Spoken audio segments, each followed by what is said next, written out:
شیر اور خرگوش۔ ایک گھنے جنگل میں ایک شیر رہا کرتا تھا۔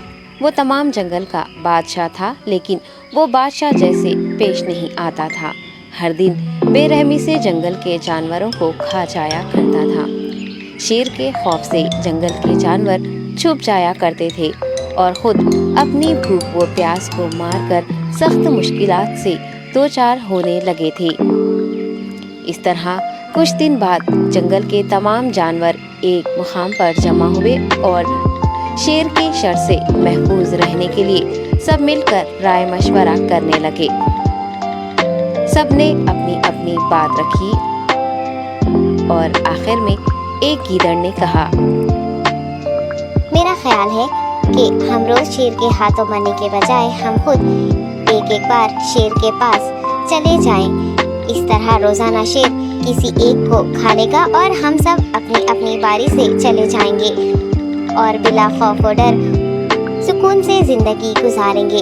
گیدڑ کے مشورے پہ تمام جانور رضامند ہو گئے۔ ایک بندر نے کہا، ٹھیک ہے، تمہاری بات بالکل درست ہے۔ موت کا خوف کرنے کے بجائے اپنی باری آنے تک ہم اطمینان و سکون کی زندگی گزار سکیں گے۔ جانوروں کی بات چیت مکمل ہونے کے بعد خود گیدڑ نے شیر کے پاس جا کر یہ ساری بات بتائی۔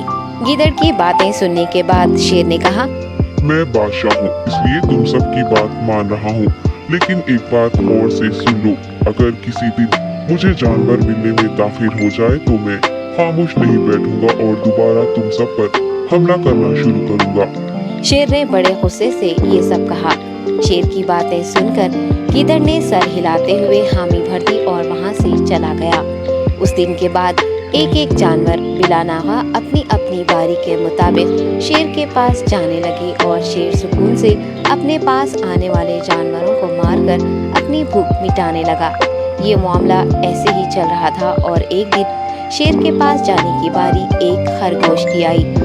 وہ خرگوش بہت ہی ہوشیار تھا۔ اسے شیر کے پاس جانا منظور نہیں تھا اور اس نے اپنے ساتھی جانوروں کو بے رحمی سے مارنے والے شیر کو سبق سکھانے کی ٹھان لی اور ایک اچھی تدبیر نکال کر آہستہ آہستہ شیر کی گفا کے پاس پہنچ گیا۔ تاخیر ہو جانے سے شیر کافی غصے میں تھا اور خرگوش کو دیکھ کر غصے سے کہنے لگا، میں نے تم سب کو پہلے ہی کہہ دیا تھا، دیر ہو جائے تو میں خاموش نہیں بیٹھوں گا۔ تم نے وعدہ خلافی کی ہے، اس لیے میں جنگل جا کر من چاہے جانور کا شکار کر کھا جاؤں گا۔ تب خرگوش نے شیر سے کہا، معاف کر دیجیے بادشاہ سلامت، غلطی ہو گئی اور اس کا ایک واجب سبب ہے۔ اطمینان رکھیے، میں بیان کرتا ہوں، آپ سنیے اور اس کے بعد آپ آرام سے مجھے مار کر کھا لیں۔ شیر نے پھر غصے سے کہا، وہ کیا بات ہے، جلدی بتاؤ۔ خرگوش نے کہا، بادشاہ سلامت، میں آپ کے پاس آ رہا تھا اور راستے میں مجھے ایک شیر مل گیا اور مجھے مارنے کے لیے آگے بڑھنے لگا۔ میں نے آپ کی بہادری کی بات اس شیر کے سامنے رکھی، لیکن وہ شیر آپ کے بارے میں بہت برا بھلا کہنے لگا۔ یہ سن کر میں نے غصے سے کہا، تم ہمارے جنگل کے نہیں ہو، ہمارے بادشاہ کے بارے میں ایسی باتیں مت کہو۔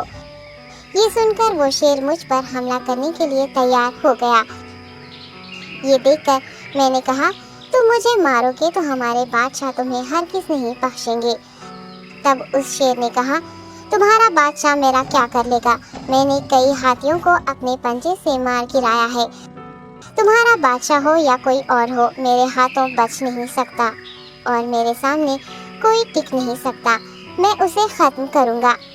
یہ سب بدتمیزی کرنے لگا۔ میں نے اس شیر سے کہا، تم ہمارے بادشاہ سے آ کر بات کرو۔ تب اس نے فخر سے کہا، میں کیوں آؤں؟ تمہارے بادشاہ میں دم ہے تو اسے ہی یہاں لے کر آؤ۔ یہ کہہ کر مجھے دبانے لگا۔ بادشاہ سلامت، اسی لیے آنے میں تاخیر ہو گئی۔ یہ سنتے ہی شیر غصے سے کہنے لگا، چلو ابھی چلتے ہیں، اسے ختم کر دوں گا۔ یہ سننے کے بعد خرگوش نے شیر کو جنگل کے درمیان موجود ایک کنویں کے پاس لے گیا۔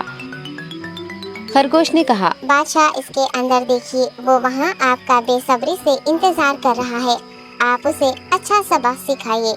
شیر غصے سے فوراً کنویں میں جھانکنے لگا اور زور سے دہاڑنے لگا۔ تب دوسری جانب سے بھی دوسرا شیر دہاڑتا ہوا محسوس ہونے